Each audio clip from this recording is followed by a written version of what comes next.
Ladies and gentlemen, the regulator, the trust buster herself, FTC Commissioner Lina Khan is in the building. This is spectacular. Thank you so much for coming on. And it is a joy to have you here. It is actually a momentous time to have you here as well, as breaking news just came out approximately half an hour ago that a judge has blocked Kroger's $24.6 billion merger with Albertsons, where the judge sided with the FTC, finding that the deal would reduce competition for U.S. grocery shoppers. Not sure if you want to speak on that at all. I don't know. I mean, it is breaking, but thank you so much for coming on. Well, thank you so much for having me. It's so great to be here with you. And yeah, I was just literally before I jumped on this reading the opinion that we just got from this judge in Oregon. This was the largest proposed supermarket merger in U.S. history. It's still in litigation, so limited what I can say, but this is a big win for the FTC. Hell yeah! So you are, I think, one of the unsung heroes who is criminally underrated in the Biden administration and did not, in my opinion, get the worthy praise that you and your team deserved. Having said that, I wanted to talk to you about a lot of the the issues that you've tackled. But before we get to that, if you don't mind, is it possible for you to describe maybe what you do and what the concept of trusts are or monopolies are and how they come about in America? Yeah, happy to. So I serve as chair of the Federal Trade Commission. This is a federal agency that was created 110 years ago. We actually just celebrated our 110th birthday. And the agency was created basically against the backdrop of the robber barons, right? The industrial trusts. So think like the meat trust, the steel trust, the oil trust. And basically what had happened was we'd had the Industrial Revolution, all of these great technological advances, these new technologies, but simultaneously a lot of concentration of power in the hands of a relatively few number of individuals and firms. At that time, the way that these monopolies were organized as businesses were kind of trusts, hence antitrust, hence trust busting.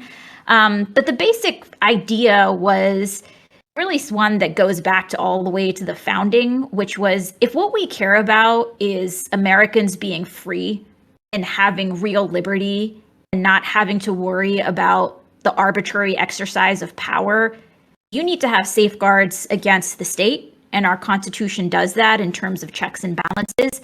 But you also need to have safeguards against tyrants of trade, as they were called, as private monopolies, because you need to safeguard against concentration of private power as well. Because, the way people experience freedom in their day-to-day lives is less through interacting on an ongoing daily basis with their government representative, but is through all of these commercial interactions and transactions and economic relationships. And so if you allow bullying and coercion to be okay in our economic realm, that's really going to undermine people's experience of freedom and liberty, right? And so the principles of antitrust and anti-monopoly are actually foundational to our country as a democracy. So that's kind of the original vision. Our agency is small. We're like 1,300 people, but we have oversight across the entire economy. We have a fantastic team.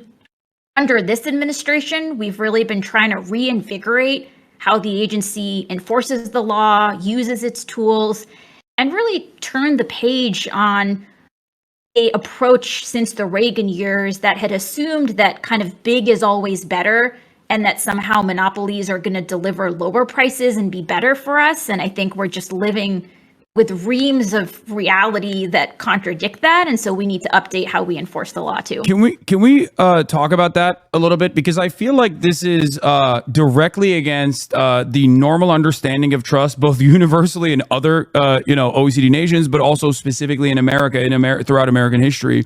The notion that I think the American conceptualization of monopolies and whether they are worthy of scrutiny or whether they're worthy of being busted, right, is entirely dependent on the consumer impact, right? I feel like this is different than just fundamentally how monopolies or oligopolies occur. That as long as the prices are low, as long as the prices are kept low, or at least if they like consistently increase but only marginally year over year, that these monopolies should not be touched and are not worthy of any scrutiny whatsoever. Would you say that that is different than the attitude demonstrated by other countries? I mean, the United States is kind of a leader in antitrust and anti-monopoly, and a lot of other countries have kind of adopted their laws, in more recent decades. And the U.S. has actually had an important role in influencing how other countries have done things. And it was really interesting when I came into this role and started interacting more with international enforcers. They were kind of taken aback because for decades now, U.S. enforcers had kind of been chiding other countries and saying, hey, you got to be nicer to your monopolies. And, under this administration, we were like, no, we're going to enforce the law. We need to, be really assertive. We need to protect the public from this type of law breaking. And you're right that there are different ways that monopolies can illegally abuse their power. Right? They can hike prices, they can depress wages, they can squash out entrepreneurs and new businesses. And I think what's been really perverse is that even if you say, okay, what the philosophy of the last 40 years was we're only going to address law violations by monopolies that they're raising prices, is that we've actually seen higher prices in a whole set of areas. And so that approach on its own terms seems to have failed in ways that created kind of the opening to come in and say, hey, we're going to, take a fresh look and reinvigorate things. Yeah. Because the obvious elimination of competition is if you want to be the domineering force in a market, then inevitably when there's no more competition remaining, you get to set the prices, and you can slowly but surely, depending on how much you want to improve your profit margins, increase the prices, or at the very least, tackle certain other aspects of the productive forces, i.e., labor, and consistently make labor conditions worse and worse, or never really keep up never increase wages in a meaningful way. And I think it harms both workers, but it also ultimately inevitably harms the consumers as well. So obviously I am on a platform that's owned by Amazon, but I have to ask you, as someone who has been very critical of Jeff Bezos' practices and Amazon in general, so you wrote a formative work at, I believe, Yale Law School that specifically tackled Amazon as a monopoly. And I was wondering if you could talk a little bit about that and what that journey was that got you to become the commissioner of the FTC at such a young age. Yeah, so I had a bit of a funny backdoor way into all of this work, which was I actually originally wanted to be a journalist and a reporter. I graduated during the financial crisis, where terrible profession. Jobs generally were hard. You're doing so much more important work, I think. But ended up kind of landing with a think tank that had a little bit more of a journalism bent to it. But my job was really to do research to understand how had different industries and markets evolved over decades. And so my job was to document market structure, which can sound kind of technical. But basically, I was kind of doing deep dives into areas like agriculture, like book publishing, like airlines, like rental cars, like all sorts of commodity markets. And across the board, and somewhat of an underappreciated trend in our economy, has been one of systemic consolidation. So where decades ago in a particular market, you had dozens and dozens of competitors, today, in part through mergers and acquisitions, You've gone from dozens to just a handful. And sometimes this degree of consolidation can kind of be masked from people, because you can go to the grocery store and see dozens of brands, be it in laundry detergent or diapers or what have you. But actually, those dozens of brands are still only controlled by a handful of companies, right? Yeah. And so there can be this illusion of choice, and that consolidation and centralization of power was something that was really fascinating to me, especially since we had these laws on the books that were supposed to be anti-monopoly, but it seemed that some of these laws were instead now facilitating that very consolidation, monopolization. So I just became really fascinated in like, how did this happen? A lot of my job at that point also had involved just talking to regular people. So I spent a lot of time understanding how the chicken farming industry worked, where you basically have, millions of consumers on one side, thousands of farmers on the other, and they're actually just connected by a handful of these giant chicken processors. And so what that means practically is that if you're a chicken farmer in America, your entire livelihood can be dependent on the whims of a single company.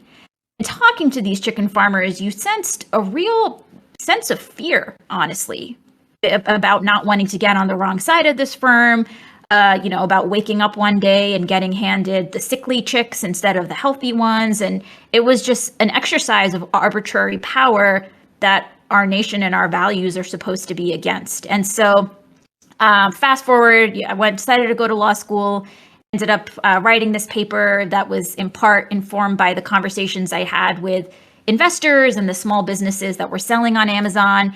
And ended up writing a piece around how the governing framework of antitrust, I thought at that time, was not adequate for capturing the reality of how digital platforms in particular could amass and exercise monopoly power.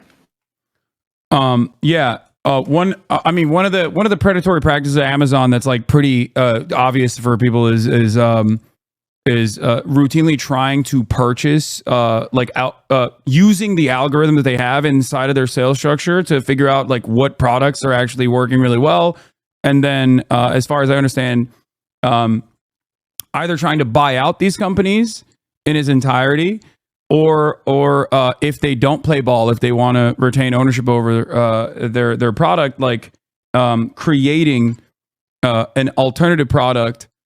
Pushing I believe it was a diaper, right? Like there's a diaper company, there's like a story around a diaper company that's like very famous, creating a Amazon basic version of that same product, pushing down within its own search function the competitive product, and also underpricing like the new competitive product that they've made in an effort to basically destroy this smaller producer, with the hopes of either, down the line purchasing them for pennies on the dollar, or just completely crippling them and bankrupting them. This practice of undercutting, I think, is commonplace in virtually every aspect of American industry, from Walmart coming into underserved neighborhoods and closing up shops, the mom and pop shops in general, and then when there's no more profit to be to be squeezed out in these underserved neighborhoods, like just closing up shop and leaving entirely, leaving places like West Virginia, for example, without any sort of grocery chain that they can rely on. And it's a pretty damaging practice, but it's oftentimes sheltered. It's oftentimes not immediately addressed. And I wanted to talk briefly about the communication strategies, because something that I've always been fascinated by is the invisible ways in which the government works that we kind of take for granted, from the FDA, all the regulatory agencies like the FDA down to the FTC, SEC, and or even like the National Weather Service, for example. Like we don't really factor in the ways in which like our lives are made better and improved by people like yourself. So how do we address that? What are some of the biggest W's, for example, that you have had with the FTC under your reign, under the Lina Khan regime, that you don't think has gotten like proper consideration?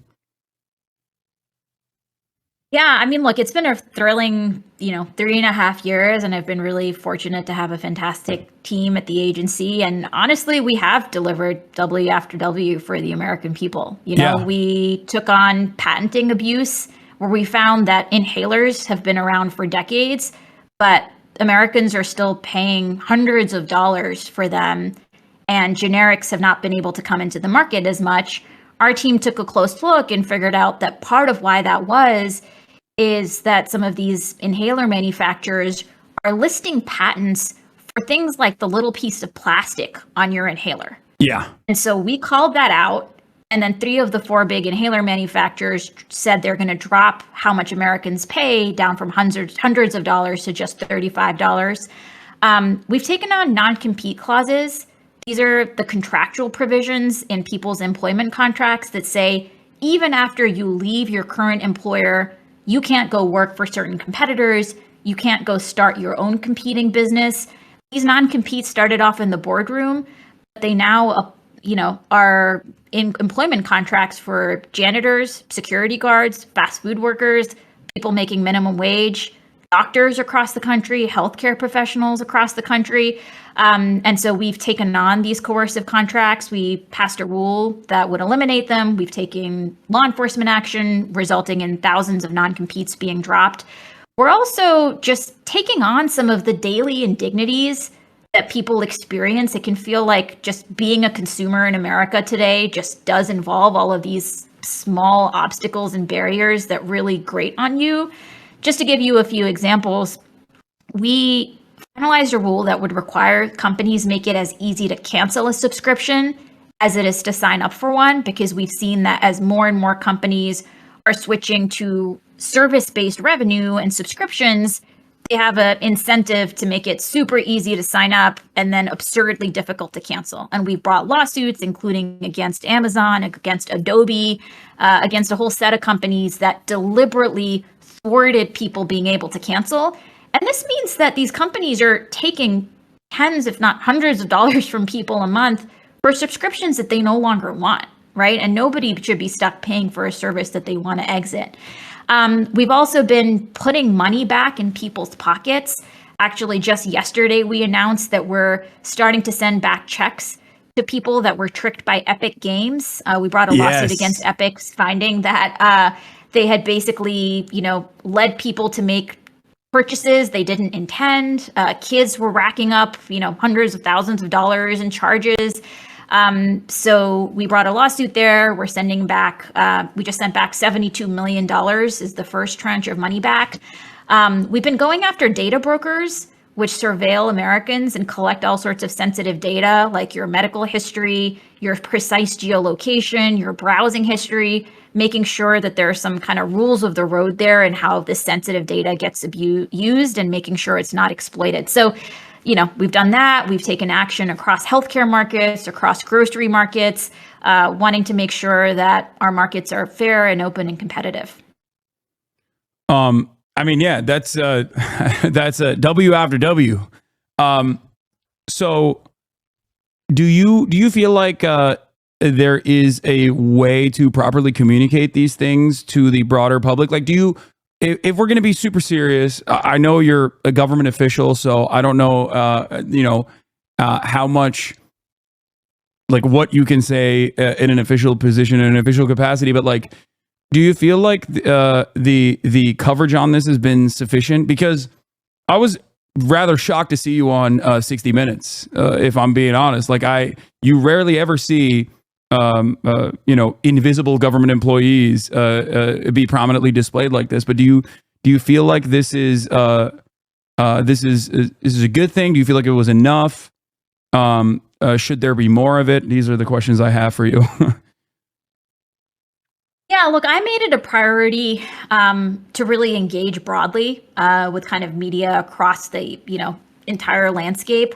I also made it a big priority to go out and learn from people across the country. And one thing that's interesting about the type of job that I have is that it's very easy to become very insulated, where the kind of people that you're interacting with, the kind of information that you're getting on a day-to-day basis is coming from a relatively small number of sources, and it can lead to blind spots. And so a big priority for me has been actually opening the doors of the agency and just making it easier for people to give their views on what's happening out there, to share problems that they're seeing.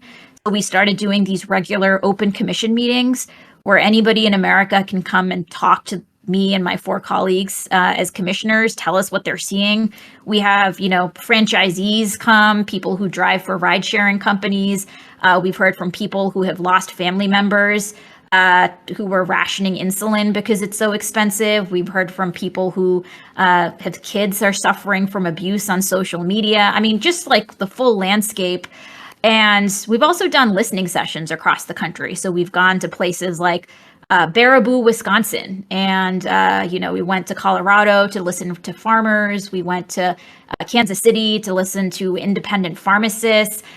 We've really just traveled the entire country to make sure we are just getting out of the bit of the Beltway bubble and trying to make sure we're hearing directly from people about the economic challenges they face, and then also use those opportunities to tell them, here are the tools we have, here's what we're doing. And I think one thing that's really important here is one pathology that you can see sometimes in economic policy making is a lot of reliance on certain types of models and theories and assumptions that can become somewhat divorced and detached from economic reality, right? I mean, we saw that during the financial crisis, but I think we've seen that at various points since. And so, getting out there and hearing from regular people and making sure we're using that to inform our understanding of what's happening is also a good antidote to, again, making sure we just know what is the economic reality rather than just relying on some of these filters. You've also utilized the Copyright Office to tackle the age-old problem with not only right to repair, which spans across many other key sectors, something that farmers have been advocating for consistently with like John Deere tractors and whatnot, but also with McDonald's franchisees that now have the right to repair their own ice cream machines due to your comment that you filed in support of this change. I feel like these are very meaningful. These are small but very meaningful ways in which you are working to change people's lives. Now, I guess the question I have is, it seems like we have a new administration coming in, the Trump administration. Now, there have been some interesting developments in terms of the way that Donald Trump at least responds to public pressure in a unique way that is unceremonious, unorthodox in comparison to his other Republican counterparts. Are there things that Biden could do to, at least from what I understand, there is a thing that Biden can do right now to extend the amount of time you have as the head of this agency, given your a very popular track record so far and all of the meaningful ways that you have helped regular American citizens. Do you feel like there is an extension process that could possibly happen? I know this is a little bit of a difficult question to answer, but are you at liberty to discuss certain things or at least like speculate on it? Or is that too inappropriate to ask? Look, I mean, the president always has the chance to nominate whoever they want. And if the Senate wants to take that up, they can do that. Time is short and they're kind of focused on getting through a set of people who've already been nominated. But I defer to the president and the Senate on what they choose to do there. I can't speculate about what's going to happen in the future, but we're just focused on using all of the time we have right now to get as much out of the door where we think if there are law violations, we want to bring lawsuits to make that clear. If there are rules that we think would address, persistent problems, be it on things like junk fees or privacy abuses for kids, we're focused on using the time we have to get those improvements. There are some unique supporters of yours within the Republican caucus as well, which is why I was wondering. You have, I believe, even Josh Hawley, who has stated, or other Republican politicians that have stated their support for some of the actions that you've taken. And I was wondering if there's any veracity to that. If there's any, you are popular in a bipartisan manner, it seems. Even though there are certainly, there were certainly some fissures, even with the way that I guess the Harris campaign was communicating, given some of their corporate benefactors. This is not what you're saying. This is what I'm saying. This is my assessment of the situation. So I guess you have a limited time frame that you can operate in, at least all things considered at this point, and you're using that time, that valuable time that you have to continue fighting the good fight. Is there? I guess the question is there any? Is there any? How do I ask this? Is there any honesty to the ways in which the Republicans have communicated that they like you, the Republican politicians? Have you had any conversations with Republican politicians that say that have given you assurances in terms of maintaining your position as the commissioner of the FTC? I'll just say generally, in this job, I've gotten the chance to interact and engage with and meet with senators and members of Congress from both parties. And taking on monopolies that are abusing their power is not a left issue. It's not a right issue. It's an American issue, right? And when we went around the country, honestly, I would meet with people who would say things like, I've been a lifelong Republican, and let me tell you, your work to eliminate non-competes is the best thing government has done in my entire life. Right. I mean, the level of cross-partisan support that we have gotten for our work, I think, is truly off the charts. And you see that sometimes reflected in how members of Congress are engaging with the FTC.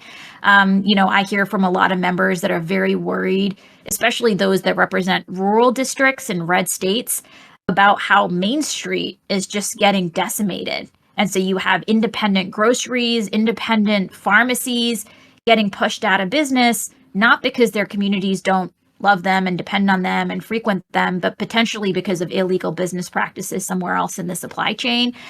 We hear bipartisan concern about, private commercial surveillance and how that's affecting people's rights. I think on things like junk fees and subscription traps, taking those practices on is pretty unobjectionable. So I do think that we see a lot of, at a grassroots level, popular cross-partisan support for taking on illegal monopolies and illegal, actions by corporations. I think what you see going forward, we're just going to have to wait and see in terms of, what a future administration decides to do in terms of continuing some of this work or trying to reverse it. Yeah, that's amazing.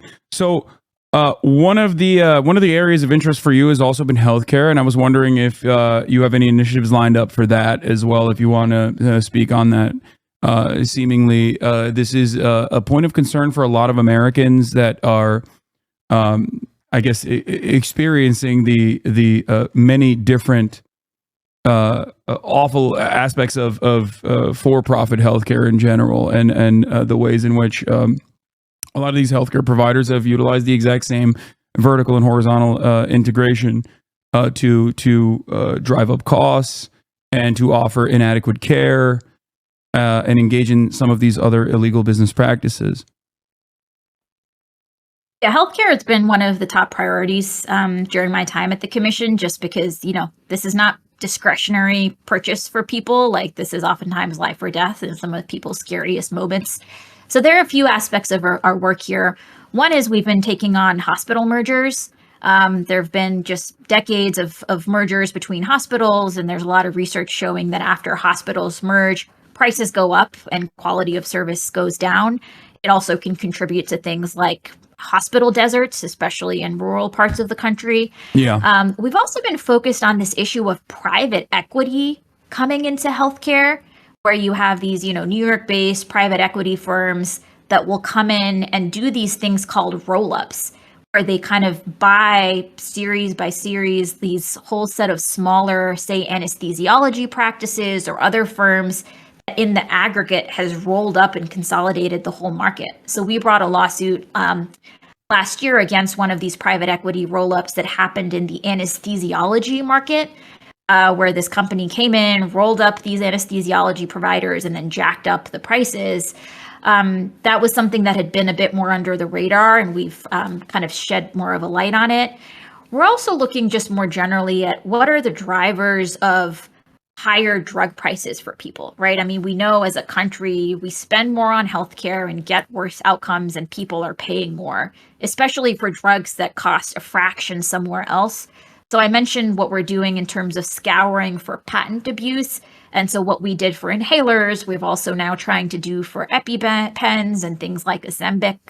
We also have a lawsuit right now that's alleging that there were illegal business practices that led to inflated prices for insulin. So that's a litigation that's ongoing. But I think absolutely, I mean, interrogating whether corporate law breaking is driving up healthcare costs for Americans is absolutely something that needs to still be a priority for government.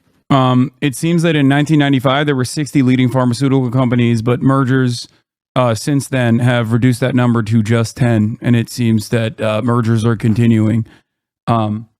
Is there a way to directly communicate to the people that are listening, like how that ends up driving up costs, like to talk about it at the individual level? Because in the same way that you mentioned, in the same exact way that you mentioned how pharmaceutical corporations oftentimes engage in like patent cycling, which is very common. It's super common practice in general to disrupt or to engage in like a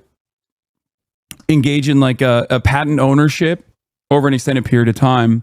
Is there some way to talk about that specifically with pharmaceutical mergers? Yeah, happy to. And I'll give you a specific example in terms of a case we brought. So we brought a case last year looking to block the merger of these two companies called Sanofi and Maze. And Sanofi at that time had a monopoly on the drug for something called Pompe disease, which is this really awful kind of muscle degeneration disease where people need medicines, and those medicines can be very expensive. And so Sanofi had a monopoly on that. Maze was this newer company that was in the process of developing a different treatment for Pompe disease. And this other treatment could, if it got to market, be a game changer, because Sanofi's drug, you basically have to go get an IV biweekly, and Maze's drug, people could have just taken orally as a medicine, right? And so if you're somebody that has this disease, this new medicine could really improve your life dramatically. Sanofi was trying to buy up Maze. And we worried that because Sanofi is already making a lot of money through its existing drug, if they were allowed to go out and buy this upstart, they would not necessarily have the incentive to make sure that that new drug makes it onto market, because if it did, it would start cannibalizing sales from their existing blockbuster monopoly drug. We brought a lawsuit that says, Sanofi, you're buying Maze would violate the antitrust laws. They ended up walking away, and Maze ended up partnering with some other company. But that's just a specific example of how, the basic philosophy underlying antitrust laws is that competition between businesses, it's what can contribute to the best outcome, right? Because if you have the monopoly company still having to look over its shoulder and say, hey, am I about to get lapped by this other guy? It's going to make them go faster, right? It's going to make them try to compete for people's businesses rather than just be confident that they've locked up the market and then they can become too big to care. They don't have to worry about, competing on price. They don't have to worry about innovating. And so that's just one example of how robust merger enforcement can make sure that Americans benefit from healthy competition on price, on innovation. That's on the consumer side, like that's a consumer protective action.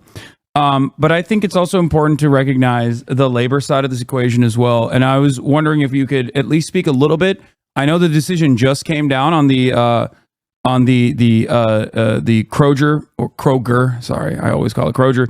$24.6 billion merger with Albertsons, because when this conversation was taking place in a lot of mainstream media, the arguments that were presented was that these guys have labor unions. Some of them are actually like corporate unions in general, but regardless, they have like some semblance of labor unions, and that that this was actually this merger was necessary because it was life saving. It was going to save this business at a time when they are having a difficult time competing with massive online retail stores such as Walmart and Amazon that are completely dominating the field. What this decision being blocked, what kind of labor protections does that offer to people that are working at these corporations? So, one thing that our lawsuit alleged was that if this merger goes through, it's going to mean higher grocery prices for shoppers, but it's also going to be worse for the workers. And this is the first time that the FTC has ever sought to block a merger, not just because it's going to be bad for consumers, but also because it's going to be bad for workers.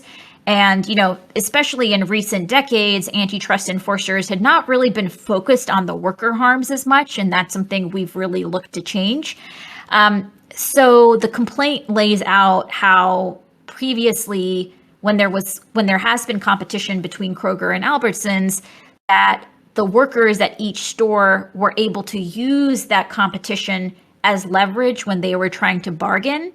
And that if you allow these two companies to merge, that leverage that comes from having a potential alternative employer or an alternative store where customers can go if there's a strike, but eliminating that leverage point and bargaining leverage would ultimately be bad for workers. So again, this is still being litigated, but that was in the complaint as an explanation for why this merger would be bad for workers. When the FTC team put on the trial, they actually had on the stand some of the workers that are currently employed by these stores so that they could also share their experience. And just generally, there's a lot of empirical evidence that now shows that after mergers, workers have seen, pay cuts or a limit in any pay rises. You often see layoffs. You can see workers have less negotiation power to figure out, will I even have a stable, predictable schedule?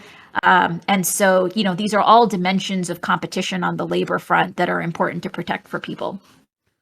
Lina Khan, thank you so much for coming on. I know you had limited time here. You're obviously very busy doing incredibly important work, both advocating for American workers and also advocating for American consumers. I hope to have you again on the broadcast soon. I know you have a busy day. Thank you so much for taking some time out to talk to us. It was wonderful to have you. Is there any last note that you want to end this conversation on? No, just want to say thank you for having me on. And we'll look forward to continuing the conversation. All right. Have a good one. Bye. You too. Take care. Bye-bye. That was Lina Khan, the trust buster, the queen herself.